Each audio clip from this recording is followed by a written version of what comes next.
दोस्तों SSC CHSL exam 7 अगस्त 2023 का first और सेकंड शिफ्ट समाप्त हो चुका है। और दोस्तों 7 अगस्त 2023 के फर्स्ट और सेकंड शिफ्ट में जीके जीएस के जितने भी प्रश्न पूछे गए हैं इस वीडियो में मैं डिस्कस करने वाला हूं। तो साथियों आज का पहला प्रश्न पूछा गया था फर्स्ट शिफ्ट में, विधि का शासन किस देश के संविधान से लिया गया है। तो साथियों विधि का शासन जो है इंग्लैंड देश के संविधान से लिया गया है। और साथियों एकल नागरिकता का प्रावधान जो है ब्रिटेन देश के संविधान से लिया गया है। वही साथियों विधि द्वारा स्थापित प्रक्रिया जो है जापान देश के संविधान से लिया गया है। इसको आप याद रखिएगा। नेक्स्ट क्वेश्चन है, ओलंपिक 2020 में रजत पदक किसने जीता है। तो साथियों आपसे पूछा गया था ओलंपिक 2020 में रजत पदक किसने जीता है। तो साथियों यह रवि कुमार दहिया और मीराबाई चानू ने जीता है। किसने? रवि कुमार दहिया और मीराबाई चानू ने। नेक्स्ट क्वेश्चन है, अक्टूबर 2022 में किस राज्य ने ऑनलाइन गेमिंग पर प्रतिबंध लगाया है। तो साथियों यह प्रश्न जो है आज के फर्स्ट शिफ्ट में पूछा गया प्रश्न है कि अक्टूबर 2022 में किस राज्य ने ऑनलाइन गेमिंग पर प्रतिबंध लगाया है। तो साथियों यह आंध्र प्रदेश है। ओके फ्रेंड्स, और साथियों अगर आपसे पूछा जाए कि भाषा के आधार पर गठित प्रथम राज्य कौन सा है। तो साथियों यह आंध्र प्रदेश है। और साथियों आंध्र प्रदेश जो है तेलंगाना से 2014 में अलग हुआ था। इस पॉइंट को भी आप याद रखिएगा। नेक्स्ट क्वेश्चन है, राज्य के नीति निर्देशक तत्व किस देश के संविधान से लिया गया है। तो साथियों आपसे पूछा गया था कि राज्य के नीति निर्देशक तत्व किस देश के संविधान से लिया गया है। तो साथियों यह आयरलैंड से लिया गया है। और साथियों अगर आपसे पूछा जाए कि मौलिक अधिकार किस देश के संविधान से लिया गया है। तो यह संयुक्त राज्य अमेरिका से लिया गया है।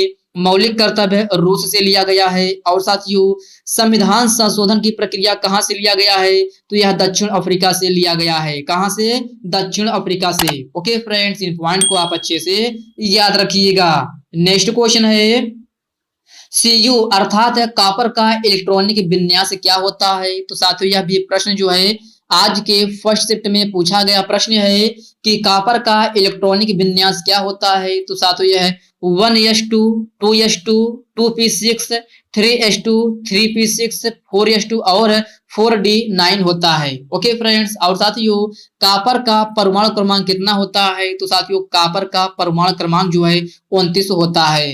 नेक्स्ट क्वेश्चन है, किस भारतीय नर्तक या नर्तकी को वर्ष 2003 में सबसे कम उम्र में पद्म भूषण दिया गया था। तो साथियों आपसे पूछा गया था कि किस भारतीय नर्तक या नर्तकी को वर्ष 2003 में सबसे कम उम्र में पद्म भूषण दिया गया था। तो साथियों यह सोनल मान सिंह को दिया गया था। और साथियों सोनल मान सिंह का संबंध जो है ओडिसी और भरतनाट्यम नृत्य शैली से है। इसको भी आप याद रखिएगा।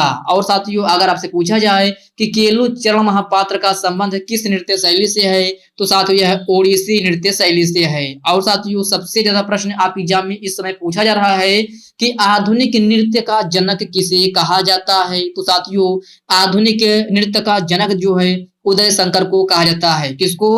उदय शंकर को। ओके फ्रेंड्स, नेक्स्ट क्वेश्चन है, किस राज्य सरकार को खेलों में उत्कृष्टता के लिए अवार्ड मिला है। तो साथियों आपसे पूछा गया था कि किस राज्य सरकार को खेलों में उत्कृष्टता के लिए जो है अवार्ड मिला है। तो साथियों यह हरियाणा को मिला है। नेक्स्ट क्वेश्चन है, हिंदू शाही राजवंश की राजधानी क्या थी। तो साथियों यह भी प्रश्न जो है आज के फर्स्ट शिफ्ट में पूछा गया प्रश्न है कि हिंदू शाही राजवंश की राजधानी क्या थी। तो साथियों यह हुंड थी। क्या? हुंद। और साथियों अगर आपसे पूछा जाए कि पल्लव राजवंश की राजधानी क्या थी। तो साथियों यह कांचीपुरम थी। और चोल वंश की राजधानी तंजौर थी। वही साथियों अगर आपसे पूछा जाए कि पांड्या राजवंश की राजधानी क्या थी। तो साथियों यह मदुरई थी। क्या? मदुरई। ओके फ्रेंड्स, इन पॉइंट को आप अच्छे से याद रखिएगा। नेक्स्ट क्वेश्चन है, सिंधु नदी का उद्गम किस ग्लेशियर से होता है। तो साथियों सिंधु नदी का उद्गम जो है बोखारचू से होता है। और साथियों वही गंगा नदी का उद्गम कहां से होता है। तो साथियों यह हिमनद से होता है। नेक्स्ट क्वेश्चन है, पूर्ण स्वराज की मांग कब की गई थी। तो साथियों आपसे पूछा गया था कि पूर्ण स्वराज की मांग कब की गई थी। तो साथियों यह 31 दिसंबर 1929 में लाहौर अधिवेशन में की गई थी। ओके फ्रेंड्स, इसको आप याद रखिएगा। नेक्स्ट क्वेश्चन है साथियों, अगला प्रश्न जो है बजट से संबंधित कोई प्रश्न पूछा गया था, लेकिन थोड़ा इसका लैंग्वेज जो है घुमा कर दिया गया था, तो स्टूडेंट को पूरा प्रश्न नहीं आता था, तो नहीं बता पाए हैं। और साथियों एक क्वेश्चन जो है मणिपुरी नृत्य से संबंधित कोई भी, ये भी प्रश्न जो है थोड़ा से टफ पूछा गया था, तो ये भी प्रश्न जो है स्टूडेंट को पूरा नहीं आता था। तो साथियों ये दोनों प्रश्न जो हैं फर्स्ट शिफ्ट के पूछे गए प्रश्न हैं। तो साथियों जो लोग फर्स्ट शिफ्ट का एग्जाम देकर आए हैं, अगर वो लोग इस वीडियो को देख रहे हैं, तो आप लोग कमेंट बॉक्स में कमेंट करके बताइएगा कि बजट से और मणिपुरी नृत्य से संबंधित जो है कौन सा प्रश्न पूछा गया था। ओके फ्रेंड्स, नेक्स्ट क्वेश्चन है जनगणना 2011 के अनुसार भारत की साक्षरता दर कितनी है। तो साथियों यह प्रश्न जो है आज के सेकेंड शिफ्ट में पूछा गया प्रश्न है कि जनगणना 2011 के अनुसार भारत की साक्षरता दर कितनी है। तो साथियों यह 74.04% है। और साथियों वही अगर आपसे पूछा जाए कि जनगणना 2011 के अनुसार भारत के पुरुषों की साक्षरता दर कितनी है, तो साथियों यह 82.14% है। महिलाओं की साक्षरता दर 65.46% है। और साथियों कि सब पूछा जाए कि सबसे ज्यादा साक्षरता दर वाला राज्य कौन सा है, तो साथियों सबसे ज्यादा साक्षरता दर वाला राज्य जो है वह केरल राज्य है। साथियों केरल राज्य की साक्षरता दर जो है लगभग 94% है। ओके फ्रेंड्स, नेक्स्ट क्वेश्चन है अक्टूबर 2022 में छठी स्वास्थ्य मंत्रियों की बैठक कहां आयोजित की गई थी। तो साथियों यह इंडोनेशिया में की गई थी। कहां? इंडोनेशिया में। नेक्स्ट क्वेश्चन है स्वर्णिम चतुर्भुज में कौन सा शहर शामिल है। तो साथियों स्वर्णिम चतुर्भुज में शामिल शहर जो है मुंबई, दिल्ली, कोलकाता, चेन्नई, ये सभी शहर जो हैं स्वर्णिम चतुर्भुज में शामिल शहर हैं। और साथियों कुछ स्टूडेंट बोल रहे हैं कि स्वर्णिम चतुर्भुज को किसने शुरू किया था। तो साथियों अगर यह प्रश्न पूछा गया होगा तो आपका सही आंसर जो है NHAI द्वारा किया गया था, इसको आप याद रखिएगा। ओके फ्रेंड्स, नेक्स्ट क्वेश्चन है वर्ष 1838 में त्रिपक्षीय संधि किस गवर्नर जनरल के शासन काल में हुआ था। तो साथियों यह प्रश्न जो है आज के सेकंड शिफ्ट में पूछा गया प्रश्न है कि वर्ष 1838 में त्रिपक्षीय संधि किस गवर्नर जनरल के शासन काल में हुई थी। तो साथियों यह लॉर्ड ऑकलैंड के शासन काल में हुई थी। ओके फ्रेंड्स, नेक्स्ट क्वेश्चन है भारतीय संविधान का अनुच्छेद 14 किससे संबंधित है। तो साथियों आपसे पूछा गया था कि भारतीय संविधान का अनुच्छेद 14 जो है किससे संबंधित है। तो साथियों यह विधि के समक्ष समता या समानता के अधिकार से संबंधित है। और साथियों अनुच्छेद 15 का संबंध किससे है। तो साथियों यह धर्म, लिंग, जाति और नस्ल के भेदभाव पर रोक लगाता है। अनुच्छेद 16 का संबंध पूछा जाए तो यह है सार्वजनिक रोजगार के मामले में अवसर का समानता से संबंधित है। वही साथियों सबसे ज्यादा प्रश्न आपके एग्जाम में रिपीट होने वाला है कि अनुच्छेद 17 का संबंध किससे है। तो मेरे प्यारे साथियों भारतीय संविधान का अनुच्छेद 17 जो है छुआछूत उन्मूलन से संबंधित है। किससे? छुआछूत उन्मूलन से। और साथियों एक आर्टिकल है आर्टिकल 18। साथियों आर्टिकल 18 अगर आपसे पूछा जाए तो इसमें उपाधियों के अंत के बारे में बताया गया है, इसको भी आप याद रखिएगा।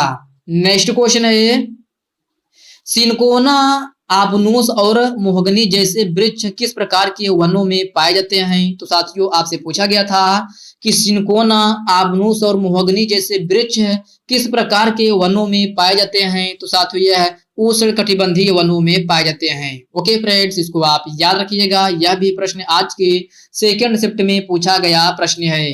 नेक्स्ट क्वेश्चन है सारोदी सैकिया किस नृत्य शैली के प्रतिपादक हैं। तो साथियों स्टूडेंट के द्वारा बताया गया प्रश्न है कि सरोदी सैकिया का पूछा गया था कि यह किस नृत्य शैली के प्रतिपादक हैं। तो साथियों इसका आंसर जो है सत्रिया नृत्य हो जाएगा। तो साथियों थोड़ा से आप लोग कमेंट बॉक्स में कमेंट करके हमें बताइएगा कि सत्रिया नृत्य आपके ऑप्शन में दिया गया था कि नहीं, क्योंकि दोस्तों सत्रिया नृत्य के संस्थापक जो हैं श्रीमंत शंकर देव भी हैं। तो आप लोग थोड़ा इसको मेरे कंफ्यूजन को दूर करिएगा कमेंट बॉक्स में कमेंट करके कि आपके ऑप्शन जो है सत्रिया नृत्य दिया भी गया था या नहीं। और साथियों ये भी बताइएगा कि क्वेश्चन एक्चुअली में पूछा गया था कि नहीं। और साथियों अगर आपसे पूछा जाए कि सत्रिया नृत्य शैली किस राज्य से संबंधित है, तो साथियों सत्रिया नृत्य शैली जो है असम राज्य से संबंधित है। और साथियों सबसे ज्यादा प्रश्न आपकी एग्जाम में कभी कभी रिपीट होता रहता है कि सत्रिया नृत्य शैली जो है किस आंदोलन से संबंधित है? तो साथियों अगर आंदोलन से पूछा जाए तो यह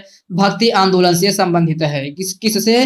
भक्ति आंदोलन से। और साथियों अगर आपसे पूछा जाए कि कुचिपुड़ी नृत्य शैली किस राज्य से संबंधित है, तो मेरे प्यारे साथियों कुचिपुड़ी नृत्य शैली जो है आंध्र प्रदेश राज्य से संबंधित है। और भरतनाट्यम पूछा जाए तो भरतनाट्यम जो है तमिलनाडु राज्य से संबंधित है। साथियों भरतनाट्यम नृत्य शैली का पुराना नाम जो है सदिर है। क्या? सदिर। ओके फ्रेंड्स, इसको आप याद रखिएगा, हो सकता है ये भी प्रश्न आपके एग्जाम में पूछा जा सकता है। नेक्स्ट क्वेश्चन है साथियों अगला प्रश्न जो है जीडीपी से संबंधित प्रश्न पूछा गया था, लेकिन साथियों क्या पूछा गया था हमें प्रश्न तो नहीं मिल पाया है, लेकिन जीडीपी से संबंधित जो है प्रश्न पूछा गया था। और यह प्रश्न जो है आज के सेकंड शिफ्ट में पूछा गया प्रश्न है कि वो पूछा गया था।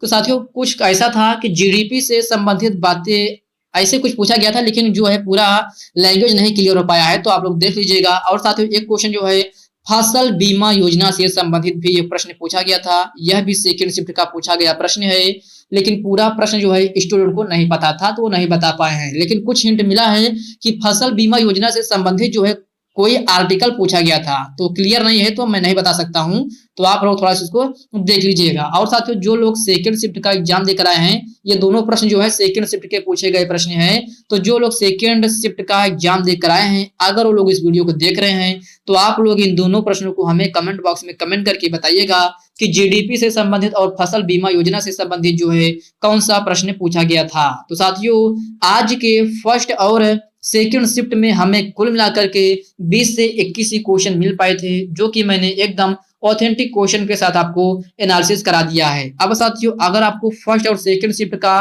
कोई भी क्वेश्चन याद हो, चाहे वह इंग्लिश का हो या जीके का हो, किसी भी पोर्शन का हो, आप हमें कमेंट बॉक्स में कमेंट करके उन प्रश्नों को जरूर बताइएगा। तो साथियों आज के इस वीडियो में बस इतने प्रश्न हैं। साथियों यह वीडियो आपको कैसी लगी आप कमेंट बॉक्स में कमेंट करके जरूर बताइएगा। और साथियों यह वीडियो आपके लिए थोड़ा हेल्पफुल लगा हो तो इस वीडियो को लाइक कर दीजिए, अपने साथियों के साथ शेयर कीजिए। फ्रेंड्स अभी तक आप चैनल को सब्सक्राइब नहीं किए हैं तो प्लीज आपसे रिक्वेस्ट है आप जो है चैनल को सब्सक्राइब करके बेल आइकन को जरूर से जरूर प्रेस कर लीजिएगा। तो चलिए साथियों इसी के साथ हम मिलते हैं किसी नेक्स्ट वीडियो में, तब तक के लिए जय हिंद दोस्तों।